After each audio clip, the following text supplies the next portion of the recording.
Hey, how you doing there again, folks? Me again, of course. Brandon Wenzel. Come back at you. Another offering. Off my sampler platter. Yes, indeed, folks. Sampler baby series of A's I've been doing for a little while now. Go over there, try out food and drink items. Eat stuff and drink stuff, then, folks. I'm going to talk about the stuff. I'm going to let you know all that you need to know about hopefully delicious stuff that, Tom, I'm doing this, folks. I'm not going to lie.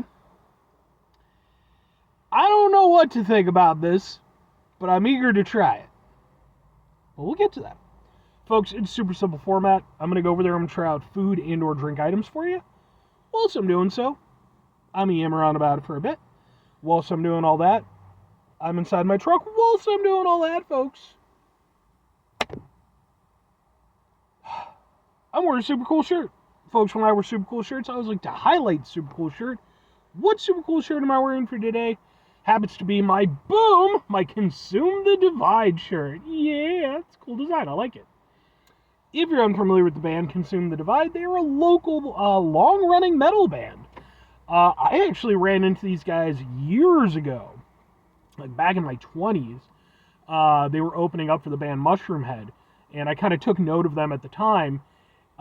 Thankfully, a good many years later, I ended up running into them again. And then ended up running into them again not long after that. They're a really awesome band, man. Really great guys, too. Both of the lead singers are incredibly good dudes. The drummer is also a really fucking awesome guy. All of them are awesome guys. I just know those three the best.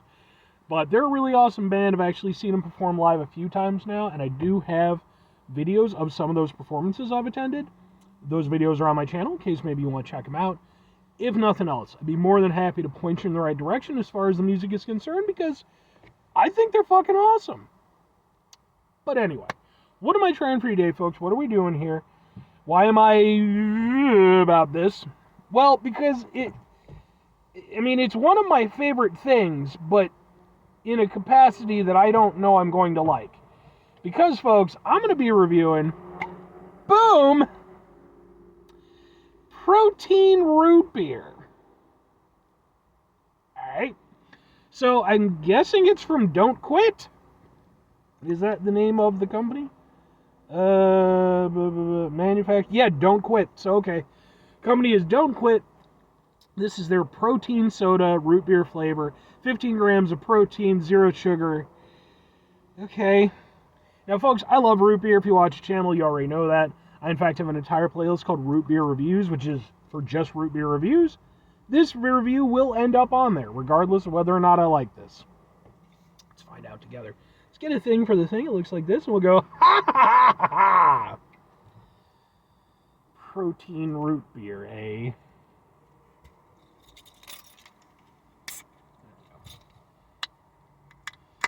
Oh, it smells good. That's got me hopeful. There was a nice waft of root beer smell.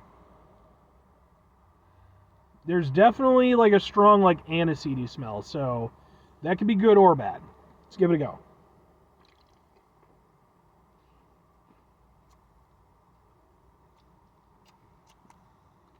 No. Everything is wrong with the world. Oh. Oh, God, that was terrible. What the fuck even with that? Okay. We're going to go in for another sip. You never judge it off the first sip. Whoo.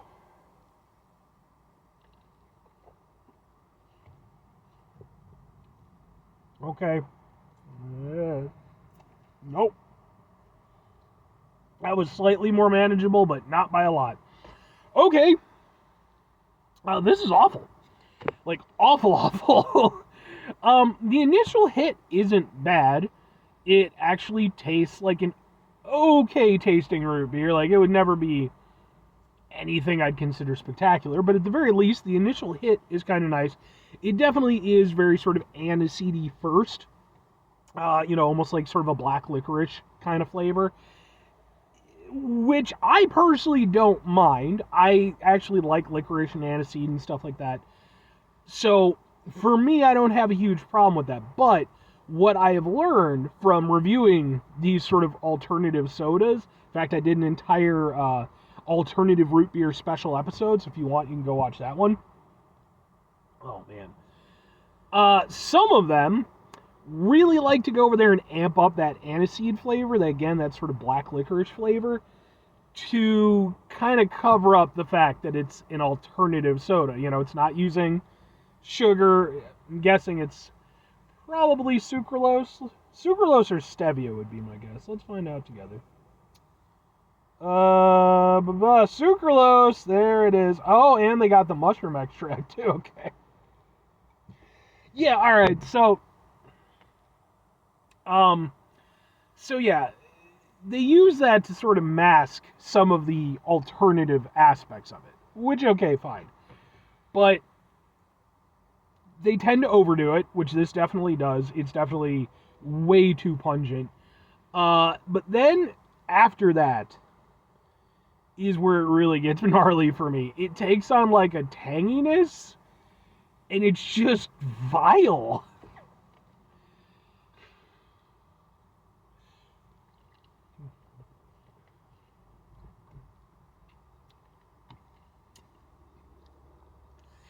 It's like tangy and medicine-y tasting and like bitter.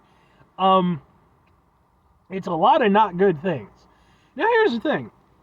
I love root beer, as I've stated, and as I've mentioned plenty of times, I like root beers that are a little bit more sort of old style, kind of harsher root beers and stuff, I like the ones that are a little bit medicine-y. This, though, it's not done in a way that's pleasant. It's just, and it's such a separation of flavors, because like the initial hit is kind of okay, it's overdone, but fine, I can kind of go with it. Once that, like, the rest of that shit kicks in, like all that alternative soda crap kicks in, it gets really nasty. And then because it's like a protein-based thing, it tastes kind of dry, which can be good in some root beers if, you've got a nice balance of things, and this is not balanced at all. It's so terrible. This is definitely one of the worst root beers I've ever had. If nothing else, it's interesting, but...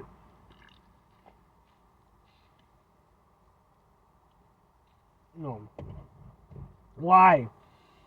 Like, sour notes to it. It's so fucking bad. Oh, no. 2 questions have to be asked, but not really. Would I get it again? Would I recommend it? Absolutely not, and absolutely not. I think, here's the thing. I am not against the idea of alternative sodas. I think, and I've reviewed a lot of them on the show. I think some of them do a damn fine job of replicating a similar traditional soda feel, right? Because that's typically what you're trying to do. Some of them try to put their own spin on it, what have you. I've yet to find an alternative root beer that I really get along with. But I have certainly found some that I'm a little bit more in tone with. This is absolutely gnarly. It is just everything that is wrong with alternative sodas. It is just oversaturation of certain flavors in an attempt to mask certain other flavors, and then those other flavors still aren't masked very well, so you just get this really weird, unpleasant experience. It is an absolute cavalcade of just misery. It's so bad. That's why if I'm recommending it, I'm absolutely not. Sometimes I will 100% give it to a product and be like, hey, I understand it's not a product for me. And especially with alternative sodas, like, I know that I'm not the market for that. I try them, and sometimes I even enjoy them, but, like, I'm not typically going in for the alternative soda stuff. But nobody could be down with this. This is just bad, man. This is a bad product. I'm sorry. Again, you can do a lot of things with this stuff. You can tweak it. You can do what have you. But you have to make it come together. And this just feels like a separation of a lot of not great flavors that is just nasty to me. So, 5 things before I get out of here. Have yourself a great rest of your day, spectacular rest of your week, monumental rest of your month, stupendous rest of your year. Folks over there have themselves a truly proper root beer-tastic rest of your life. Hell, even if you like this one, fair enough. I'm not trying to shit on you. I'm sure some people will probably get along with it, I guess. Final 2 things. Number 1, try to bring some positivity in the world. It's not always possible. It is, however, always appreciated. But what do you do if you can't do it all the time? I know I can't do it all the time. Here's what you're going to do, folks. You're going to try not to be an asshole. And folks, not always the easiest thing in the world to not be an asshole. Trust me. I know it. I live it. I'm out there every day with you in it. Life can be stressful and frustrating and just bullshit sometimes, folks. When we find ourselves in situations where we have to deal with said bullshit, it's important we go over there whenever possible. Take a step back. Try to mitigate the level of assholishness in our lives. Hopefully, do better for ourselves and for those around us. Very final thing, folks, do the thing. Whatever the thing is for you, that's what I want you to go out and do. Folks, here's what I want you to go out and do. Stay away from this one. Seriously, this is just so... there's things I like about it. I like that on the side of the can, it's... Ow, bit my damn tongue. I like that on the side of the can, it's bumpy. It gives you, better, purchase. This is, they put together a nice design. But, no, can be damned, the soda has to taste good. Anyway,